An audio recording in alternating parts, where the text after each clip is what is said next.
He opens with the Karo Khan, and after knight takes e4, the main line is like knight f6, but a lot of people are scared of that because of the alien gambit, so bishop f5 is becoming very popular. I play knight g5 anyway, indicating that I still want to play for the alien gambit, and you see my opponent take a very long think here, as he really wants to avoid that line. He goes pawn to e6, so I continue developing my knights.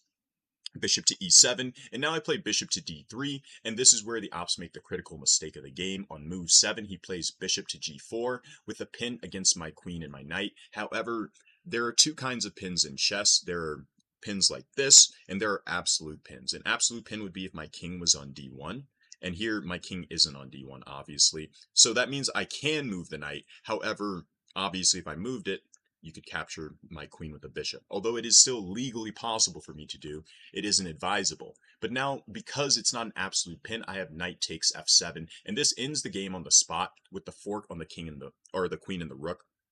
Obviously, there's nothing protecting the knight, but if you were to go somewhere like queen to a5 check, there's still bishop to d2, and on the next move, I can pick up the rook after you move your queen. So the ops obviously recapture with the king, and this is what I was talking about, why it's important that this wasn't an absolute pin, because if my king was on d1, I wouldn't be able to legally play knight to e5 check, opening up an attack on the bishop and the king at the same time. But because it's only pinned by the queen, the ops have to respond to the check. They are not allowed to ignore the check and pick up my queen, as it goes against the rules, and they resign on move 10 of the chess game because, well, I don't know how you're supposed to survive this, to be honest.